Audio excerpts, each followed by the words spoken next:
How we doing, LaBryan? This is Stephen Smith of Touchdown Alabama. I know Coach Saban has talked about Jordan Battle in the secondary, but how have you seen Daniel Wright raise his playing level? Daniel, we came in together, so um, I could easily, tell he was a hardworking guy. So, he's just been improving every day in and out, and working with Jordan. I think they, work off each other really well. So, Okay, we will go to, like I said, if you got questions, please use the raise your hand function. We'll go to Charlie Potter next. Hey, LaBryan, I just want to ask about Dylan Moses and how big it is for him to be back there and calling the defense again. oh, Dylan, yeah, that's my guy. To have him back, that's a huge impact. He has on the game, every play in and out, and just to play along him with a guy like that, a leader like that, it's something I don't take for granted. Okay, we will go with Brett Hudson. LaBryan, with so many defensive linemen going between end and nose guard to cross train, have you been asked to do that? And if so, how have you kind of adapted your game to nose guard if you're forced to do that? I think playing at the University of Alabama, everybody, on the D line, you have to be versatile. So, just depending on what the game plan is. So, Okay, we will go with, again, raise your hand if you got questions. We'll go with Michael Casagrande. Hey, LeBron, what feels different about this defensive line this year with the depth you guys have and the experience you have back this year? um, I mean, it's different, but at the same time, we have the same goals. Um, we got to be, create a new line of scrimmage, play hard, get off blocks, make plays, really, do our job. That's really the most thing I think, take from last year, something that we got to refocus on. So I think doing our job is the thing to start from. Okay, we will go to James Ogletree.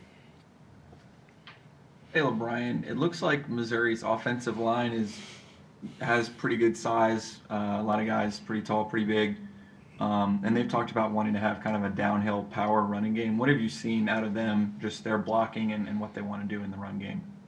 Missouri's they got a great O-line. They come off really hard and trying to punish, the defenders. So, this Missouri as a whole, they're a great team. And it's going to be, you know, a great. Okay, we'll go back to Michael Casagrande. I know he's on the other side of the ball, but what's Mac Jones like in the locker room? What's he like as a teammate, as a leader on this team? Mac Jones, he's a great leader. Of course, the leader of the offense, but he's one of the leaders of the team. So he's one of them guys that comes in every day, in and out, and works his tail off. So I think a lot of people feed off his energy every day. Okay, unless we have any more, we'll wrap up with Jeff Spiegel. LeBron, as a competitor, as a college football fan, after watching college football for several weeks now, how great is it going to be to go out there and actually play? Um, it's going to be great for me. With last year, me being out, I've learned a lot. So, just to be back on the field, fully healthy, and doing what I love to do, I don't think I really can ask for much more. Okay, we got one more here with Charlie Potter. Go ahead, Charlie. Hey, LeBron, I just want to ask you about a couple of young guys on the D line, Tim Smith and Ishmael Sopsher. What have you seen from them in this preseason and getting ready for the season? Both guys are powerful. For their young age, they act a whole lot older than they are.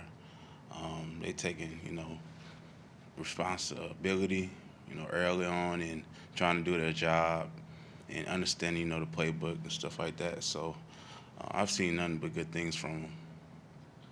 Okay, guys. LaBryan, appreciate your time. We'll wrap up with you, and we'll go get Mac Jones. He'll be here in just a moment, guys.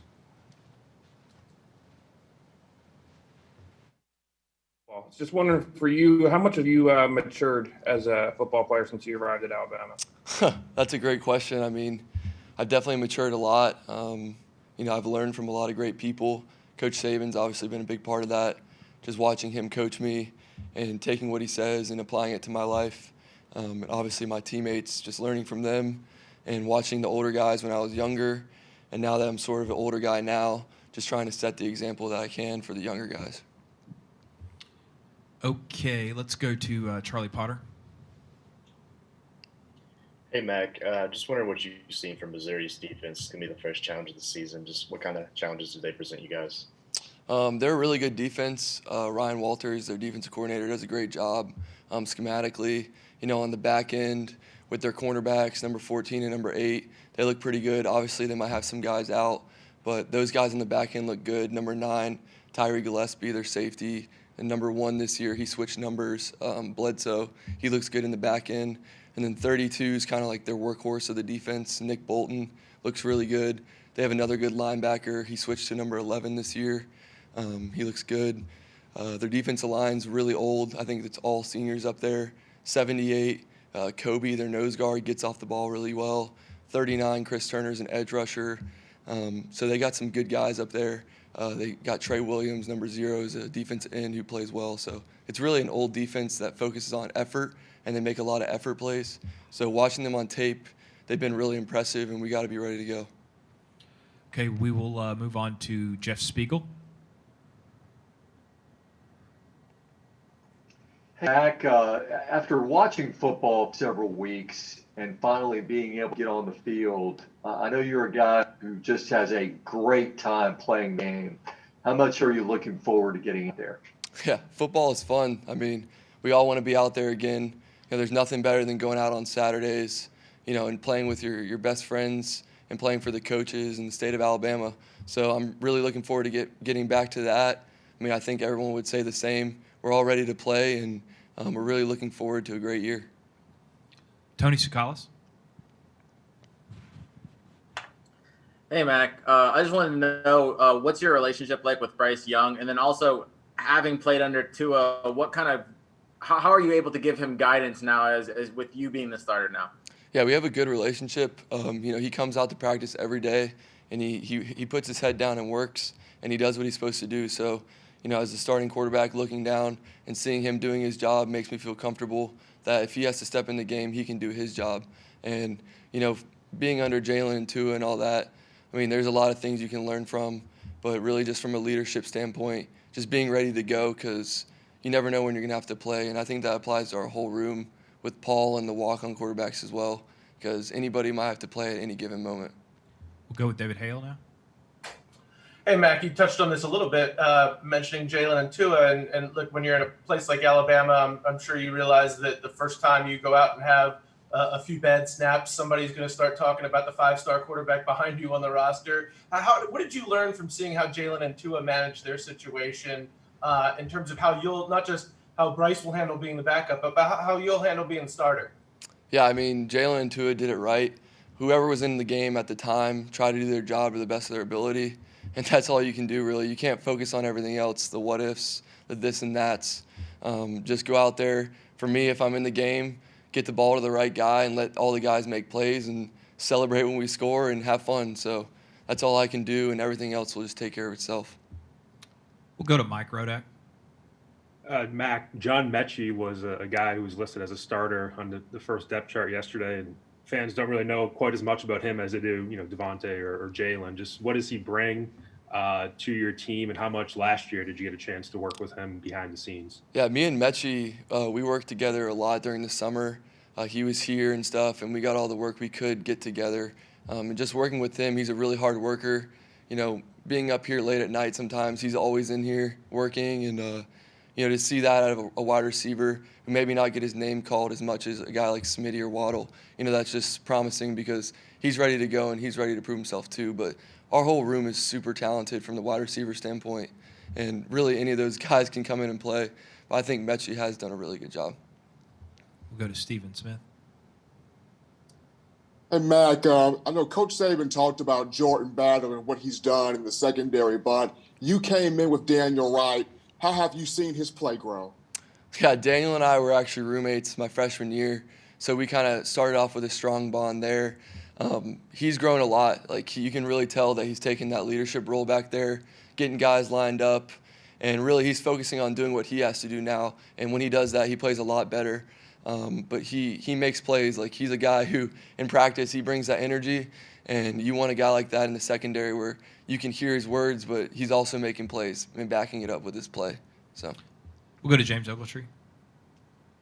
Yeah, Mac. Yesterday, Smitty was talking about how he said he has just as much trust in you as he did in Tua, and I'm not trying to make any comparison there, but just as a quarterback, how much does that assure you and make your job easier knowing that you have a lot of trust in those guys and they trust you to get them the ball as well? yeah, I mean, that's what this whole game is about, is trusting your teammates and trusting your coaches. And obviously, Smitty and I have got a lot of work over the past 4 years. Even me being the backup, a couple years ago and stuff, we still got in there and worked together. So I understand what he sees and why he does it. He's a guy that sometimes on plays, he'll tell me where the blitz is coming from. So he's a guy that can see things and has played a lot of football. And I trust that he sees what I see and we're on the same page. But I think that goes along with all of our teammates. We are all kind of on the same page at this point, and we're ready to go out there and play. We'll go back to Jeff Spiegel.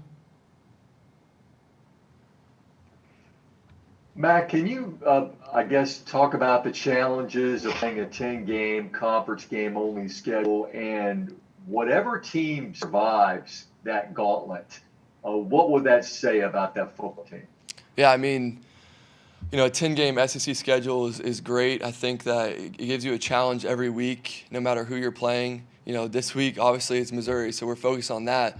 But, in the long run, whoever comes out and wins all those games could go down as, like, the best team to ever play, because the SEC is the best conference in America, and if you can win all those games and prove that you're the best team, then that's pretty impressive. Charlie Potter, a couple more. Hey, Mac, I know you're focused on other things, but what was your reaction when you found out that you were going to be the starter to start the season?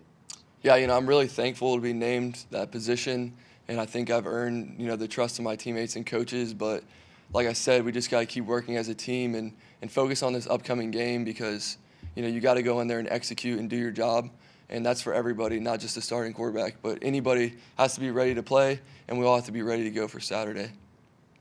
We'll go back to David Hale. Mac, I'm curious if you've talked to anybody from other teams that have played so far about what the experience has been in terms of, less fans in the stands, or the different policies and procedures on the sidelines, just adapting to a game day situation in this environment. Have you gotten any insider advice from anybody who's already done it, or from just the games you've watched? Yeah, I mean, just watching a bunch of games, at the end of the day, the field's 100 yards long and 53 1/3 wide. So, I mean, it's football, right? We just play 11 on 11 and try and do your job every play. But, there's other things that are going to go into it. It may feel a little weird at first, but when that clock starts ticking, you just go out there and play and try and be as safe as you can. But you can't really think about it too much when you're out there playing. We'll wrap up with AP. Hey, yes. Hey, Mac, how are you? Good. How about you? Oh, terrific. Survived the hurricane and the virus, both. Mac, what did you learn about yourself last year? Could be little or small. And then what contribution will Carl Tucker make? Last year, there was a bunch of good learning experiences all around for the whole team. For me, just getting in there and kind of earning the trust of my teammates, showing that I can go in there and execute to the best of my ability. And there's learning experiences along the way with that. And this year, we're going to come out and really show what we've worked on.